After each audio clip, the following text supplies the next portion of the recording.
called to the booth, week 13. You need to get, hey, Aqib, we need to give you a remix or something. Nah, I like You this. used to have the. We riding this out. We riding this out.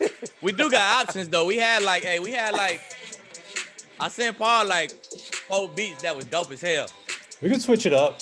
We got options. You know what I'm saying? We got options. We'll do the Christmas. We'll do the holiday remix for the next episode. It is starting to feel like Christmas, y'all. You got trees up and all that shit. Yes, I ain't got no tree, not yet. Lights outside or none of that. Hey man, I'm in an apartment, bro. I'm bad. What you want? My bad. So look, but the apartment got lights and all that shit up, right? Not yet. Oh, yeah, It gotta be coming. I'm still debating if I should put a tree in my apartment. It just don't, you know what I mean? I don't know. Like I'm going home for Christmas. It's the spirit. Oh yeah. You going home, so you ain't gonna be there. I mean, but you still want to be in the spirit, though. You feel me? That's true. It's time to get to the no-fly zone for this week, and there are some changes. So we're gonna drop the bomb real quick, and then we'll go from the bottom 5 up. Washington football team stays at number 5. The Rams, who were number 1 just last week, down to number 4. New entry into the no-fly zone, and a team that could be making the playoff push, the San Francisco 49ers at number 3. The New Orleans Saints move up to number 2 from 4, and still number 1, obviously after what they did today, are the Pittsburgh Steelers. I want to touch on the Steelers one more time. Yeah. They're number 1 right now in your no-fly zone, obviously number 1 in your power rankings. How much of an impact is this Bud Dupree torn ACL injury for them? It just came out after the game, and this feels like a symptom of them having to play on a Wednesday. It sucks, obviously. And any team getting this big of an injury this late in the season has to be a hurt to the core. Yeah, definitely, man. And low-key, the pass rushes is a crucial part of that no-fly zone, man. So that definitely helped the back end. He one of their best pass rushers. 8 sacks, I think, this year. Thus far, man. 8 sacks thus far. Balling, man. A bunch of pressures, man. He's their pressure guy. You know what I'm saying? So it's definitely going to affect it, man. But, man, they the Steelers. They got somebody who's going to step in. Somebody going to hop in and do their thing. So they still got Watt on the other side. Still got TJ. So, man, they'll make it, but it's definitely a blow to them, man. You're definitely not as good of a defense without Bud Dupree. And what are you seeing from the San Francisco 49ers that has you putting them all the way in to the number 3 spot? Man, now the Niners been a pretty good pass defense the entire football year, man. They ain't never been giving up a bunch of passing yards. So now, Sherm back. Last 2 games, you see they had Breeze. They was handling Breeze. Before Breeze went out the game, they was on him. You know what I'm saying? A bunch of pressure. They the ones who knocked them out the game. So, man, they pass rush is getting back to where it was. Guys getting healthy.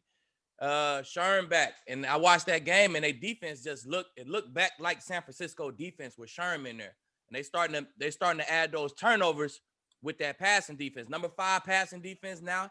They starting to put them turnovers with it, them picks, man. Starting to come up with them, man. 3 picks in their last 2 games. Sherm back on the board, man. So I'm telling you, the Niners is coming, man. That defense, they got a great coordinator. You know what I'm saying? So they coming, man. And they got something to play for right now, too. They trying to make a playoff push. So they're going to come full speed. Now, part of my job here is also to monitor the commentary that you get when you put out these no-fly zones. Yeah. And now that you've put out the San Francisco 49ers, a team that's come not out of the blue, but relatively out of the blue. They don't like it? No, it's not necessarily that. It's that throughout the entirety of the year, for one reason or another, you have yet to give the Miami Dolphins a spot in the top 5. And you know why? I'm going to tell you why. First of all, their passing defense, they give up too many yards. So their passing defense is like 17, somewhere around there. You know what I'm saying? 15, 17. Their passing defense is down, right? They get picks. They got my dog, Xavier Howard. I love Zay Howard. He get a bunch of picks, right? How many picks Byron Jones got? Paul. We gonna look it up. Paul, look it up. How many? I already know how many he got. I want Paul to say it so y'all can know how many picks Byron Jones got. I'm still looking because you don't got none, right? Exactly. I'm still looking too. Until Byron Jones get a pick, Dolphins ain't going on a no-fly zone, man. You got 2 corners make $15 million a piece, man. Both of them got a ball. Y'all need to be top 10 pass defense, man. Little stuff like that is why they're not on there. You know, some conspiracy theories. Check them out. I like them. They thought you might have had some beef with the Dolphins or something like that. I love the Dolphins, man. I love the Dolphins. The Dolphins traded for me, never made me pull up at all, send my checks to the crib. Man, I fuck with the Dolphins. Flo, the coach, I fuck with them, man. I like the Dolphins, man. You know what I'm saying? Dolphins even called me. Hey, Paul, what's the Dolphins GM name? Oh, hold on. That's my dog. I forget his name. Chris Greer? Say it again. Chris Greer? Chris Greer. Look, Chris Greer don't call me, ask me about some safeties and stuff, man. Look, come on now. I like the Dolphins. I got love for the Dolphins, man. You know what I'm saying? I done had a conversation with the GM about some other players, giving them some game on some young players who they should go get. You know what I'm saying? I done did that. I got love for the Dolphins. So there's no conspiracy theories on this side. No conspiracy theories. They like 17th, 18th passing defense. Brian Jones got 0 picks. Xavier Howard can't be the only one getting picks, man. They look, I'm gonna see how many picks they got. Tell it for all the people. I'm gonna see where they at right now. Let me tell you. I know how to find it faster than Paul. Man, there's pressure. I wasn't ready for this. Look, I know how to find it. Aqib, I know how to find co-host Aqib. Faster than Paul. Turnovers are top 5. No, maybe not. Let's see. Let me check them out. They got 11. Team. They got 11 interceptions? 9. Yeah, they're 9th. Tied for 7th. Look, 11. That's Byron Jones had 3. Byron Jones had 3 interceptions. They'd be second. They'd be in the no-fly zone. Okay. He don't got no picks, man. This Byron Jones holding them back. Let's go, Byron. Let's go, baby. And I say that because I know he cold. That's my dog. He cold. He's strapped. He done dropped some picks this year. Catch the ball, man. Let's go, Byron Jones. Let's go, baby. Get in the no-fly zone, baby. Come up with one this weekend. Say it again for the people in the back. We're trying to get to the DFS segment, so we're going to try and go through these A+ matchups real quick. But before we do that, Aqib, please tell them the rule. You gotta follow. Okay, we already know how this goes. DK Metcalf versus whoever is a mismatch. This week is James Bradbury. Daniel Jones doesn't look like he'll be playing for the Giants, so the Giants will be, in a bad position, and DK and the Seahawks could potentially blow them out. I don't even know what to say at this point.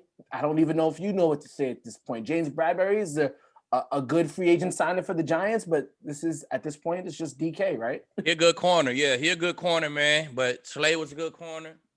Gill was a good corner. Pat P was a good corner. Everybody good corners. But, hey, DK different, man. I'm telling you, young Megatron in the flesh. So, man, DK going to win that. He will get in the zone. Now, another person who cannot stop getting targets, doesn't matter what the defense is Davante Adams. Now, difference here is getting Darius Slay. And I know you've had these moments in your career. Mm-hmm. After you get torched or not play well on a primetime game, Darius Slay is lucky enough to have another opportunity against a big-time wide receiver in Davante Adams. Yeah. Take us through a moment in your career where maybe you wanted that get back and you had the opportunity to get it, and this is a get-back opportunity for Darius Slay.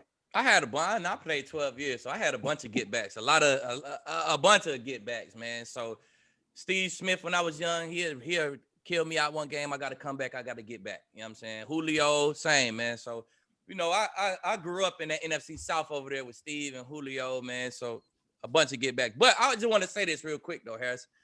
These guys who follow, man, got big nuts, bro. Like, that's like, it's almost the same. That's like doing what Nate Robinson did, but you're doing it in your own sport. Like, man, I'm taking on the challenge of guarding the best dude, man to man. We on TV. You can get flat out embarrassed. You know what I'm saying? But it take heart. It take heart to do it.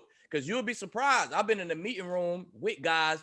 They be like, all right, we going to follow. And they be like, man, hold on. Like, they don't really want that smoke. You know what I'm saying? You got to really have heart to want that smoke, man. So kudos to all them boys who follow, whether they win or they lose.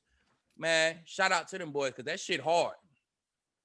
Okay, fair enough. I like that. A little peel back the curtain a little bit. And also, we've seen how Jalen Ramsey has performed this year. Did well against DK Metcalf. It was somewhat of a shadow matchup. Now he gets DeAndre Hopkins. Obviously, it's the NFC West matchup. How do you think this one plays out? It probably be like the same, man. They probably do, he probably don't follow him the entire time, but he gonna line up on him. They gonna make sure in some man coverage situations and stuff like that, because they got smaller corners too. You know what I'm saying? So they're not gonna have Darius or Hill on Hop because he a jump ball guy. So he probably gonna follow him. But man, I like Jalen Ramsey to be successful, just like Gill was last week, man. You know what I'm saying? It's them bigger corners who can move and play the jump ball well. They play against Hop. They play him well. You know what I'm saying? Because he a jump ball guy, deep fade ball, jump ball guy. You can stop that, man. You can stop Hop. So, man, I like Jalen Ramsey to win that matchup. Hop gonna be quiet in that game. Now, one of the things, and this is not necessarily an A-plus matchup, but one of the things that you know very well is Bill Belichick takes away what you do the best. The best thing coming out of that Chargers offense is targets to Keenan Allen. This week, going against the Patriots, Mike Williams, you would think maybe he gets a shadow coverage from Stephon Gilmore, but that might not happen again because Bill Belichick operates differently. Predict how the coverage might be against Justin Herbert and that Chargers offense. Well, they either going send Gil to Keenan, and you know what I'm saying, just play regular, kind of lean that safety, let that safety help a little bit if Mike Williams go deep, or they going, you know what I'm saying, really had a second guy, Jackson, to be on Keenan, Gilmore be on Mike, and Gilmore pretty much be by himself on Mike, and that help gonna be looking at Keenan. So I think he's gonna go to Keenan, man. Keenan getting the most targets, man. He lined up outside more too. So Keenan getting a bunch of targets, man. So I'm gonna go on a limb and I'm gonna say Bill switch it up this time. He don't give them what they want. He sent Gil to Keenan.